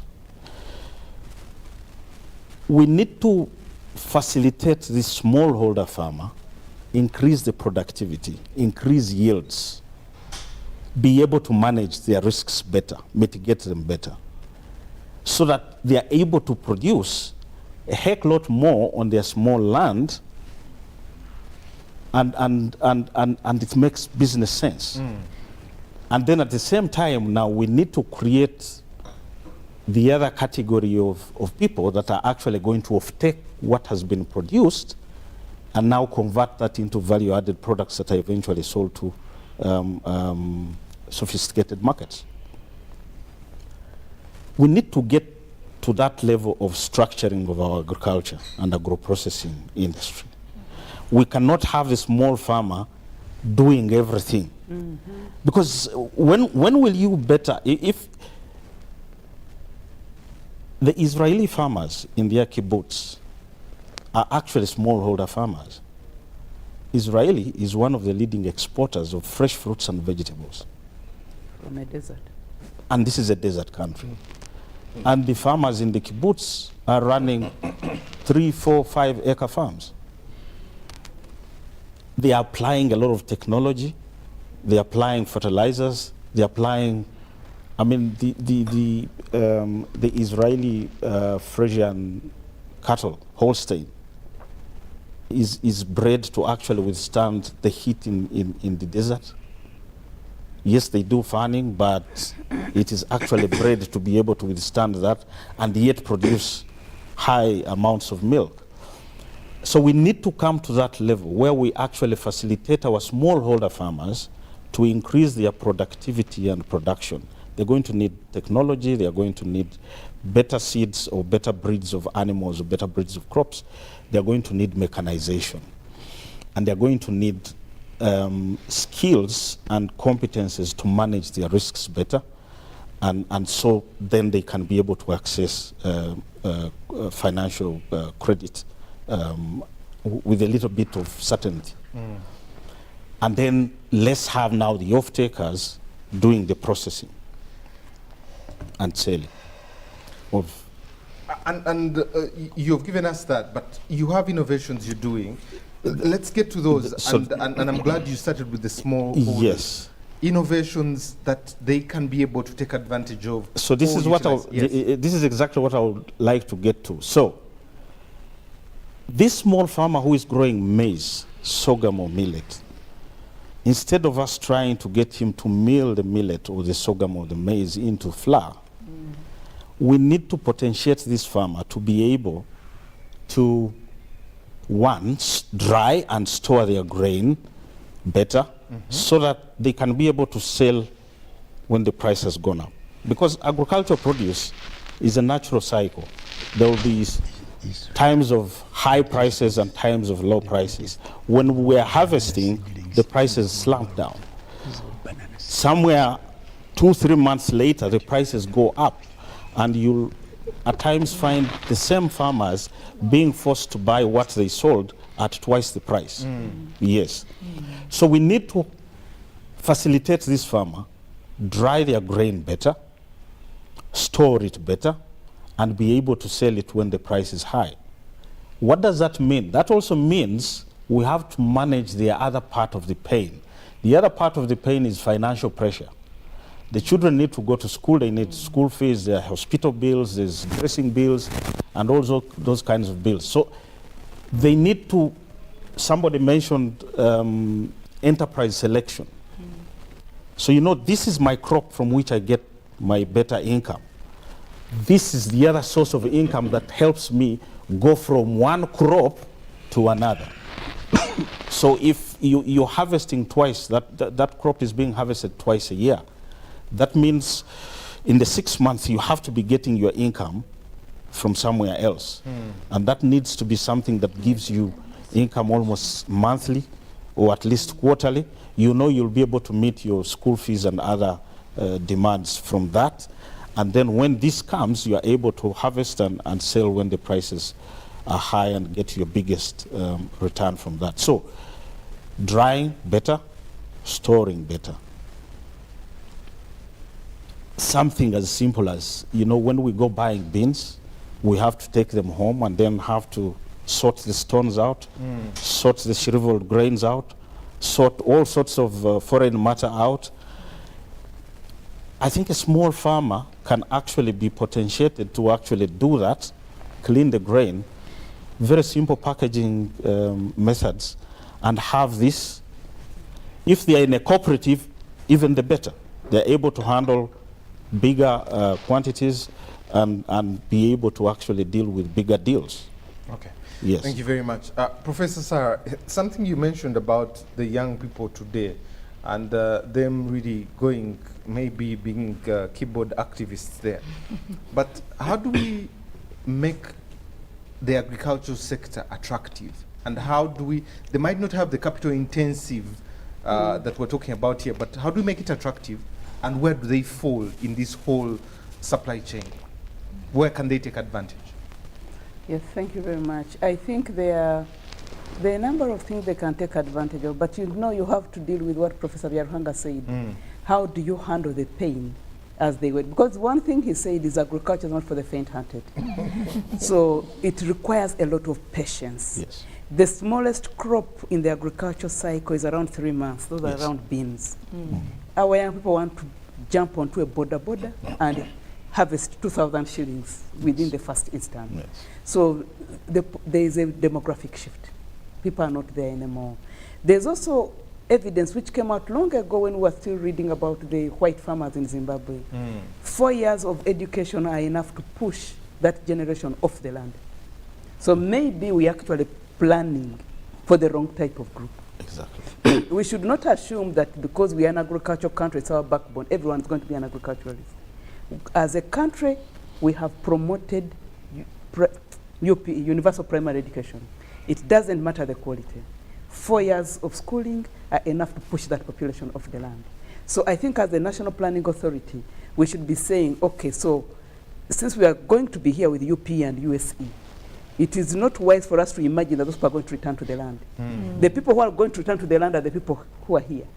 Because now it becomes very capital intensive, they are going into insurance, they are getting loans. That's the population which is going to go back to the land. The population which was on that land and went to school is going to look for paid employment. Now, if we had industry, those are the people who would be now taken up in industry. Okay? The value addition.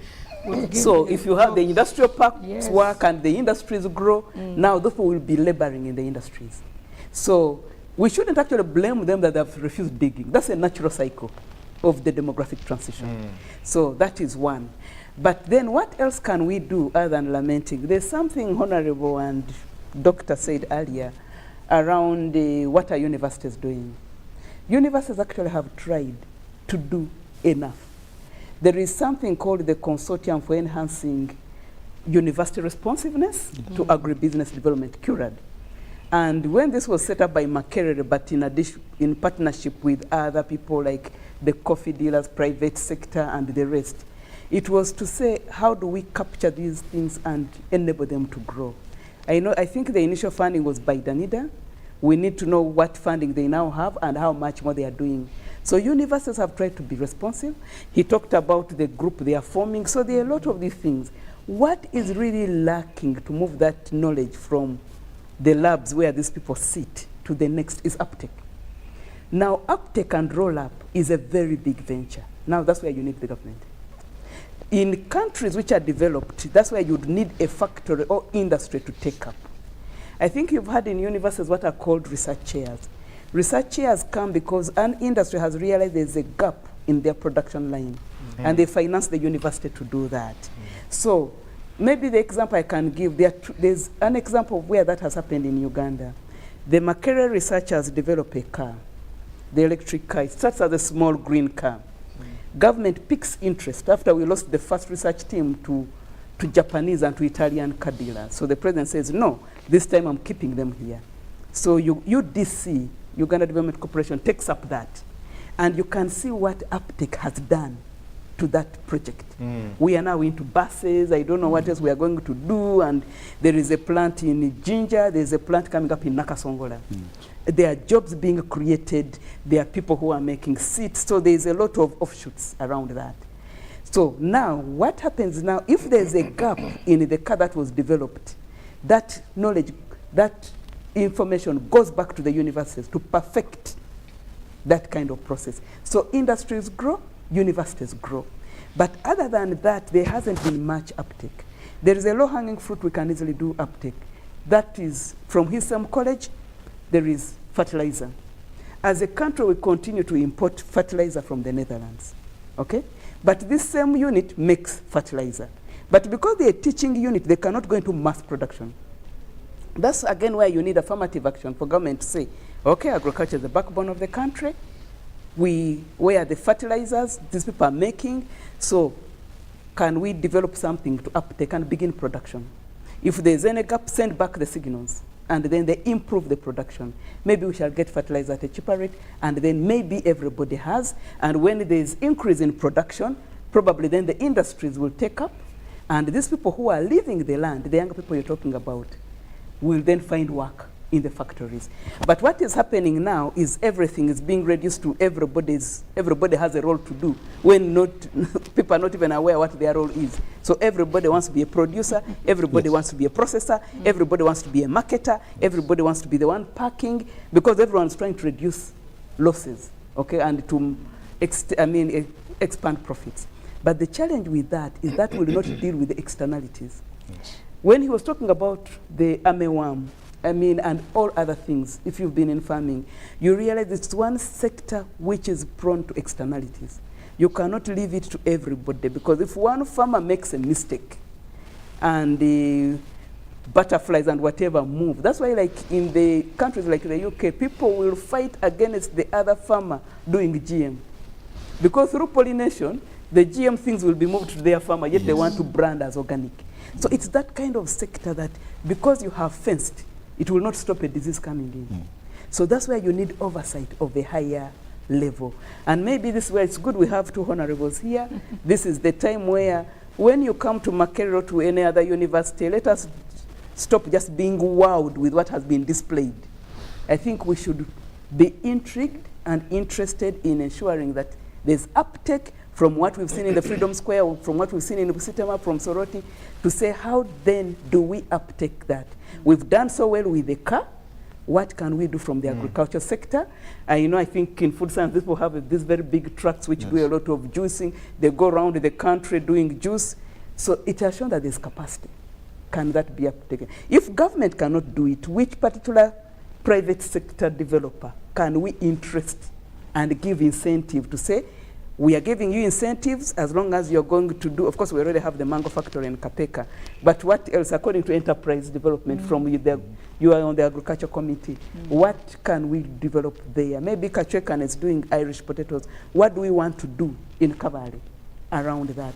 So I think we have to be guided. So the whole thing is around uptake, but also to enhance the initiatives. I think there are many incubation centers in these different universities we have, but they stop at the level of silos and they promote themselves, and then there's not much uptake. But if there's uptake, actually the economy will benefit, but also the universities will benefit in that they will have to up their science, they will have to up their research, and that way science will grow, but also the economy will grow. Thank you.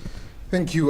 We're coming to the last part of our segment, so I'll give you parting shots. I'll start with Professor Sarah, all the way to Professor Byarhanga, then Honorable, then Doctor, finally Honorable Minister. I'll start with you, Professor Sarah. My parting shots.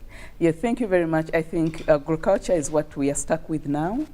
I think my parting shots are that we should, first of all, give policy direction and policy support to the people. We cannot leave it to micro farmers deciding what they want to do. There are actually many micro farmers who want to do something better. I mean, you can just look at small initiatives. BCU, Biggest Cooperative Union, has promoted farmers in their small things, but there's a quality control somewhere. So can we borrow some of these models that are working in the country? That is one, because we are still at that level, so we need to grow. As Honorable said, can we grow yields? And then see how we shall graduate people to being extensive farmers. Number two, we should not look at farming just in terms of what we get out. As we commercialize farming, we should be aware and alive, and we reflect what are we likely to lose. People might end up commercializing and selling everything like they're doing with maize at harvest season because we have not put silos. But after they have sold, what? Then what? Then they don't have what to eat. Then they go into food insecurity. Then they're asking government to come and support us because we are starving. So we need to be aware and balance the boat in that kind of thing. Number three, and lastly for me, is universities in this country are doing a lot. And they are doing this a lot with government support. So government has invested in universities. Government has invested in projects in industrial parks. Government has invested in research bases like PBID. I think government needs to use its researchers more. It's not enough to come and say, okay, Professor Byarhanga has developed the best way of making yogurt out of milk. How do we uptake that and multiply that so that we know these people who are doing milk, how do we extend what Professor Byarhanga has done to those kinds of things, like other people who are doing beef, other people who are doing cassava. So we need to do, so there are government research bases, the Namulonges, the Narrows, they are doing a lot of work. How do we get this to the last mile? Okay. And the last mile means supporting the extension farmer, giving opportunity to the production officers to do their work. Thank you very much. Thank you very much. Professor. Yes, my parting shot in 3 parts. One, the biggest opportunity for transforming our people in this country is with agriculture. I urge our honorable members to lobby for more funding, this time consolidated into agriculture directly, and agro-processing as well. But we also need to start looking at this animal of commercializing research outputs, get structures to support it, and funding to actually support it, to get all these agricultural and agro-processing innovations that are lying on our shelves in universities, to actually get them out to be able to be commercialized and benefit the country better. Thank you very much. Honorable. Thank you very much. For me, there are really 2 things. One, we need to organize ourselves and collaborate across the value chains. If we do that, in my opinion, we would take agriculture to another level. And in that organization, collaboration, value addition is key in the value chain. We can produce, but if we don't add value, then we will not get any profits, and that will be discouraging for the farmers. Finally, and lastly, is that yes, I'm cognizant that agricultural financing, as my colleague has said, it is a necessity. We have been looking at it as a luxury. We look at the financing agriculture as really like some little money remaining and you put it there. Agricultural financing, farmers' incentive should be a must for us as government, but also as financing. And in the collaboration, we can't do much without private sector. We need the public-private partnership, including universities, for us to have those different roles and responsibilities in enhancing agriculture production and productivity. Thank you very much. Dr. John? Thank you very much, moderator. I don't know how best I can summarize this, because as I said at the beginning, the topic is very wide. I wish you would be able to narrow it down to specific areas, specific crops, so that we can dissect it properly. If we talked about value addition in coffee, we'd be able to do a very good job, but it's too wide today. Nevertheless, let me talk about something that we, in my final comments, that we didn't talk about. Application of technology. If you look at your TikTok, WhatsApp, it's dancing and this and that. Nobody's talking about agriculture. I was about 2-3 years ago, excuse me, somebody from Netherlands came and approached me and said we wanted to discuss with MTN and Airtel and see how we can use our telephones to be able to exchange information amongst the farmers.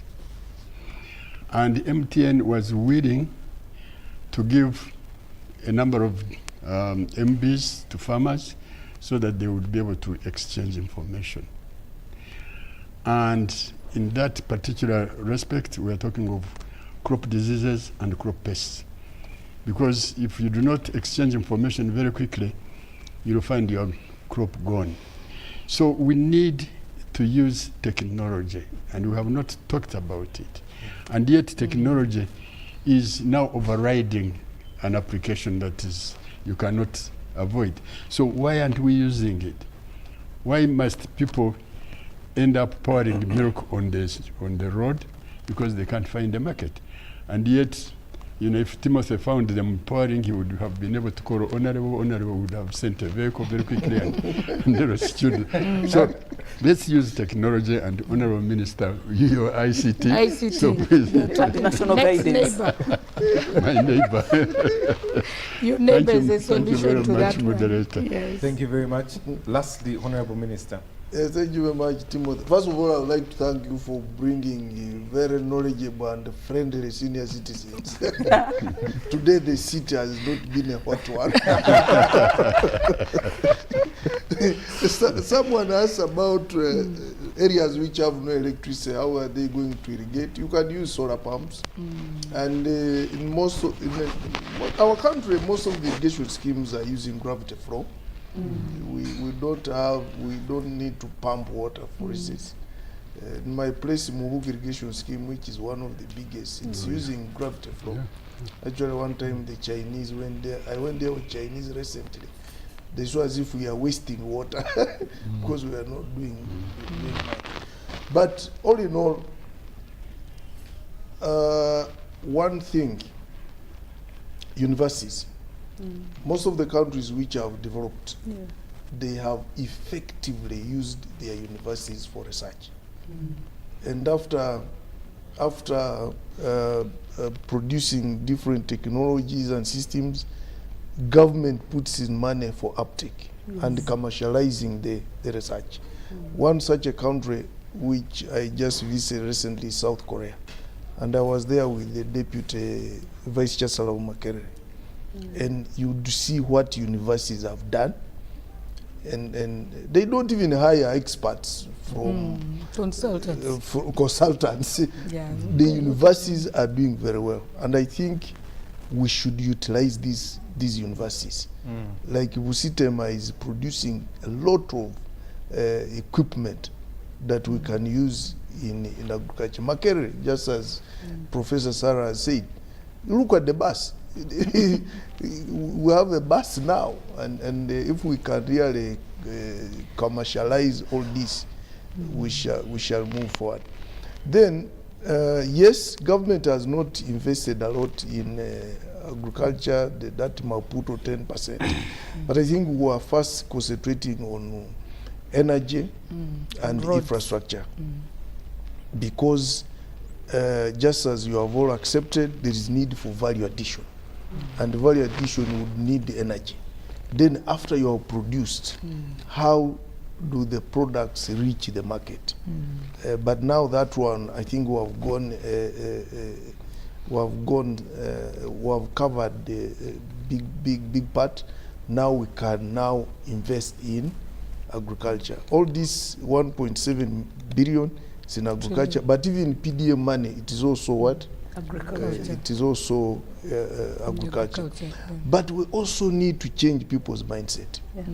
I visited a farm of a young man, small farm. For him, he's producing milk, but the milk that is not taken, he makes yogurt, and this what do you call it? Bongo. Yes, and then other products, and he's not pouring any milk at all, and he's using simple technology. So these are now the things which, and some of this technology is being developed at universities, at these universities, because he told me he got it from, I think, either Busitema or this Industrial Research Center of Dr. Kwesiga. I don't remember very well. And there is a lot of technology being developed by these universities. But what we are also lacking is extension workers. They have really left their work. Down. They are not doing enough. Those production officers. Do you know every sub-county has an agriculture officer? But that agriculture officer is not even advising anybody. They are all seated at the sub-county, or you meet a sub-county agriculture officer is seated at the district headquarters. And people are not. And then also, people's mindset. Agriculture is not for the faint-hearted, just as Professor said. It's not for the faint-hearted, because one season you can produce and no market. Another season there is no rain and you're finished.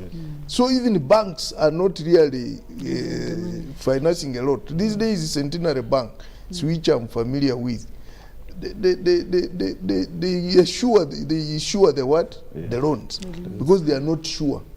But all in all, I would like to say we need really a concerted effort, all of us, academia, government, and the private sector, to see how we can, because we have land. That South Korea, 70% of the country is mountainous and is a rock.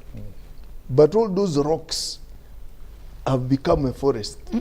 And they have only 30% of the land for settlement and agriculture. And they are feeding themselves. Israel, the doctor here is telling me it is the main supplier of banana seed in the world. And Israel is just a desert. And Iceland is just a rock, but the major supply of tomatoes to exactly. Europe. But here, this Uganda you see here, there isn't any country where you can't grow anything. Even Karamoja.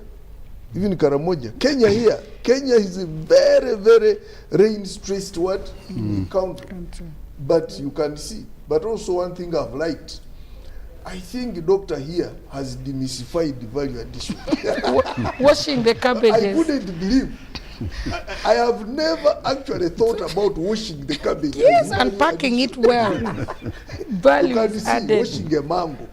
I have never thought of it. Yes. As being everybody's thinking value juice. addition. That's why I told you I'm happy you brought knowledgeable and friendly senior citizens. And I don't think even you yourself thought that a woman who has washed tomatoes had added what? Yes. Wash and package it well. Value addition is now tomato sauce. Tomato sauce and probably packaging very well. But he's saying no. If you wash the tomato very well and pack it, put it in a box and put it in a small cavera probably, and then on a mudara to be attractive, it will add what? Value. Value addition is not only machine. Done. But this issue of drying maize in the tarmac road, he's telling you they don't need tarmac. Get much. But I would like to urge our people that I think as extension workers, that please let us advise these farmers. They can come out of poverty because we have everything that is needed to increase production in this country. Thank you, sir. Let me get some feedback here. Patrick from Chariwaja says, thank you for the conversation. I think the panelists have suggested we should focus and stress more on improving consistency of supply of our produce. Yes. And also intensify adding value because we have to be consistent in that. That's a good one. Thank you, Mr. Nyangweso. The Bible says the very stone which the builder rejected became the head of the cornerstone. So let us accept our mistakes and do the following. Bring back agriculture extensions, bring back cooperatives and the banks. Let us strengthen UDC. Nathan from Kampala. Okay, thank you, Nathan. Do you think, how do we commercialize agriculture when there is no skilled person? So many sub-counties, town councils create, and now no recruitment of assistant production officers. New creations. How can production officers help the whole sub-county? We need to impress our organic agriculture. Do you think PDM can have much impact without the recruitment of skilled personnel? Jacob from Yumbe, thank you very much. I had forgotten. I'm Albert. My experience that farmers are facing challenges of accessing mechanized agriculture, advisory, credible seeds, supplies, markets, excessive production, transport, road network, just to mention but a few, and also irrigation. Lastly, farmers' platforms, let Honorable Kabyanga contact us. We have a model to answer what you have shared. Honorable has my contact, Mate Yona. Honorable, you have had. I agree with Professor. You can say it to everyone responsible, but this government is just sleeping. I'll leave it at sleeping since we're getting to sleep. No, that's the bad one now. I also want to say that things that are really patent, collaboration, us getting organized, and one of the things that Professor Sarah said, policy direction. Yeah. A policy is good to write, but let's give it direction. And finally, some of the things that Professor Yusuf said, commercialization of our research. No man is an island. Thank you, ladies and gentlemen. Good morning. Oh, good. Thank you. It's a morning. Good morning.